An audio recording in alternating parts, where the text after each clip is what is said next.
Terima kasih untuk kesempatan yang diberikan bagi kelompok kami, kelompok 14.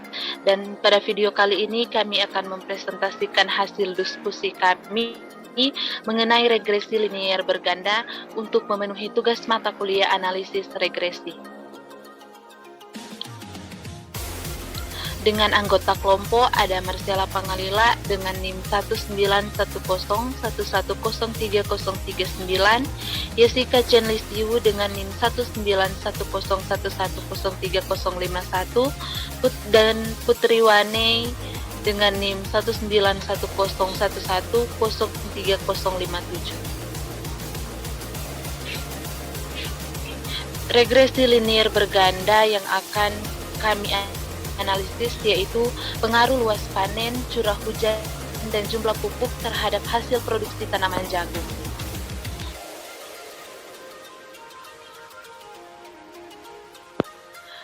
Di Indonesia, jagung merupakan bahan pangan penting sebagai sumber karbohidrat kedua setelah beras. Hampir 70% hasil produksi jagung ini dimanfaatkan untuk konsumsi bagi masyarakat luas dan sisanya untuk berbagai keperluan, baik sebagai pakan ternak, kebutuhan permintaan pasar, maupun kebutuhan industri. Di negara agraris seperti Indonesia, sangat mendukung dikembangkan komoditi jagung, sebab tanaman jagung memiliki potensi yang cukup untuk dibudidayakan dan mudah diusahakan. Peranan penganeka-ragaman kebutuhan pangan dari bahan jagung sangat diperlukan dalam usaha tani ini, sehingga tidak mustahil komoditi jagung pada dewasa ini mendapat perhatian. Pada hasil produksi jagung terdapat faktor-faktor yang mempengaruhinya. Dalam upaya peningkatan produksi jagung, ada beberapa kendala yang harus dihadapi. Kendala teknis yang secara umum sering terjadi adalah penerapan komponen teknologi produksi yang belum dilakukan sesuai aturan.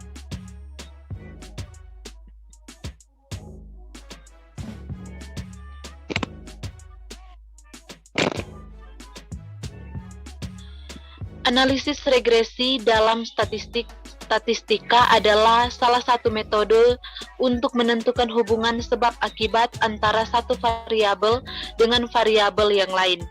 Variabel penyebab disebut dengan bermacam-macam istilah. Variabel penjelas, variabel eksplanatorik, variabel independen, atau secara bebas. Variabel X atau seringkali digambarkan dalam grafik sebagai absis atau sumbu X. Nah, analisis regresi membentuk persamaan garis lurus atau linear dan menggunakan persamaan tersebut untuk membuat perkiraan atau prediction. Berdasarkan jumlah variabel bebas, analisis regresi linear yang terdiri dari dua variabel dikenal dengan analisis linear sederhana, sedangkan yang lebih dari dua variabel disebut analisis linear berganda, dan yang akan kita pelajari lebih lanjut yaitu analisis linear berganda. Tujuan dari variabel terikat jika nilai variabel bebas yang berhubungan dengannya sudah ditentukan, dan yang kedua untuk menguji hipotesis signifikansi pengaruh dari variabel bebas terhadap variabel terikat.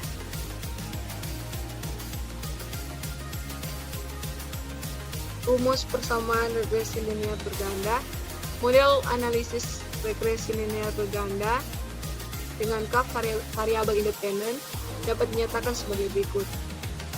YI sama dengan beta 0 tambah beta I X I1 tambah beta 1 X I2 tambah sampai beta K X K tambah epsilon I, di mana YI adalah variabel independen dalam observasi ke I sama dengan 1, 2, sampai N, B0, B1 sampai K sama dengan parameter regresi, X, IJ sama dengan variabel independen, ke J sama dengan 1, 2, sampai K dalam observasi ke I sama dengan 1, 2, sampai N.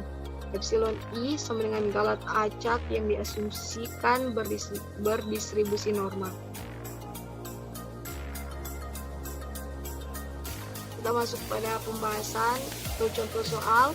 Di sini kami mengambil tentang pengaruh luas panen, curah hujan, dan jumlah pupuk terhadap hasil produksi tanaman jawi.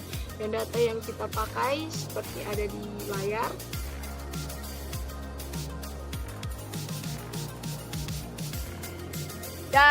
Dan pada hasilnya kami menggunakan Minitab dan dapat dilihat di sini bahwa hasilnya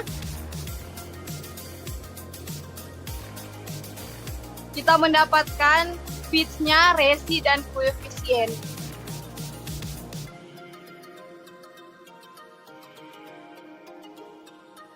Dan untuk grafik-grafiknya dapat kita lihat, yang pertama adalah grafik Pareto, dan ada juga normal probability plot, itu untuk melihat kenormalan, dan bisa dikatakan asumsi kenormalan itu terbukti jika plot dari titik-titik mengikuti garis kenormalan. Namun dapat dilihat dari data kita di sini, galatnya belum menyebar normal karena belum mengikuti garis kenormalan yang ada. Selanjutnya untuk histogramnya itu untuk melihat kenormalan. Kalau bentuk simetris itu berarti datanya menyebar normal, dan jika tidak simetris berarti datanya tidak menyebar normal. Selanjutnya untuk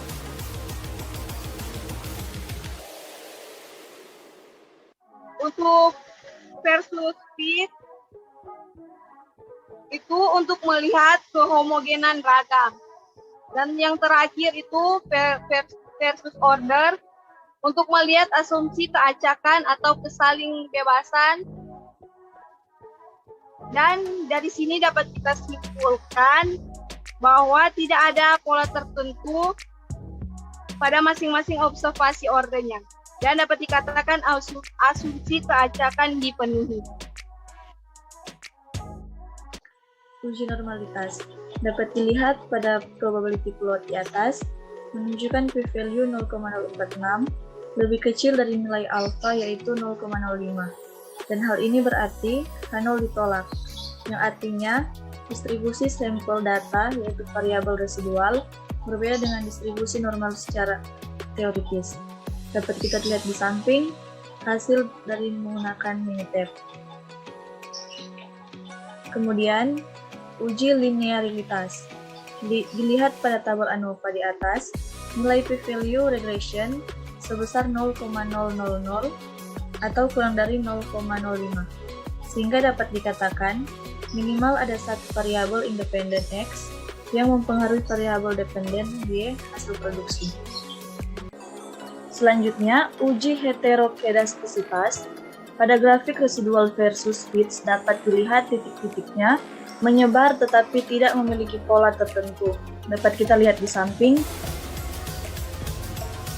Hal itu ditunjukkan H0 diterima dan dapat disimpulkan tidak ada gejala heterokedastisitas. Kemudian, uji autokorelasi. Menggunakan rantes p-value-nya 0,574 lebih dari 0,05 atau nilai alfa, artinya cukup bukti untuk menerima H0 tidak terdapat gejala autokorelasi. Selanjutnya regression equation. Hasil produksi Y sama dengan minus 361,4 ditambah 0,023 luas panen X1 ditambah 5,31 curah hujan X2 ditambah 15,24 jumlah pupuk X3.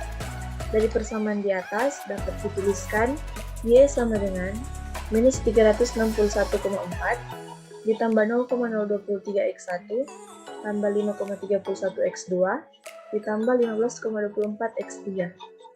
Interpretasi model yang pertama, apabila variabel lain bernilai konstan, maka nilai Y akan berubah dengan sendirinya sebesar nilai konstanta, yaitu minus 361,4. Yang kedua, apabila variabel-variabel lain bernilai konstan, maka nilai Y akan berubah sebesar 0,023 setiap satu satuan X1. Yang ketiga, Apabila variabel-variabel lain bernilai konstan, maka nilai Y akan berubah sebesar 5,31 setiap satu satuan X2. Yang keempat, apabila variabel-variabel lain bernilai konstan, maka nilai Y akan berubah sebesar 15,24 setiap satu satuan X3. Dapat kita lihat di samping model summary. Interpretasi tabel dapat dilihat dari output didapatkan RSG sebesar 97,36%. Hal ini menunjukkan variabel X berpengaruh terhadap variabel Y sebesar 97,36% dan sisanya 2,64% dipengaruhi oleh variabel lain yang tidak diteliti. Untuk kesimpulannya, dari penelitian di atas dapat kita simpulkan bahwa yang pertama, model regresi. Dari persamaan di atas dapat dituliskan model regresinya yaitu Y sama dengan minus 36,4 minus 361,4 ditambah 0,023 X1 tambah 5,3 X2 tambah 15,24 X3. Untuk keterangannya, Y merupakan hasil produksi, X1 merupakan luas panen, X2 merupakan curah hujan, dan X3 merupakan jumlah pupuk. Untuk interpretasi modelnya, yang pertama, apabila variabel lain bernilai konstan, maka nilai Y akan berubah dengan sendirinya sebesar nilai konstanta yaitu minus 361,4. Yang kedua, apabila variabel-variabel lain bernilai konstan, maka nilai Y akan berubah sebesar 0,023 setiap satu satuan X1. Yang ketiga, apabila variabel-variabel lain bernilai konstan, maka nilai Y akan berubah sebesar 5,31 setiap satu satuan X2.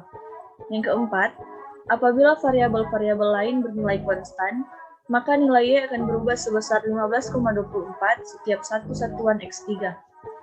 Kesimpulan yang kedua, dari hasil perhitungan di atas pada tabel ANOVA, dilihat p-value sehingga dapat disimpulkan bahwa yang pertama, luas panen tidak mempengaruhi hasil produksi jagung.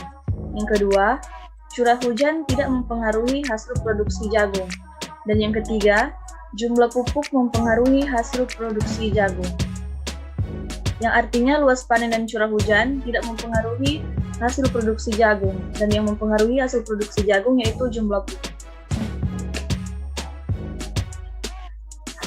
Demikian hasil presentasi dari kelompok kami. Jika ada salah, mohon dimaafkan dan terima kasih.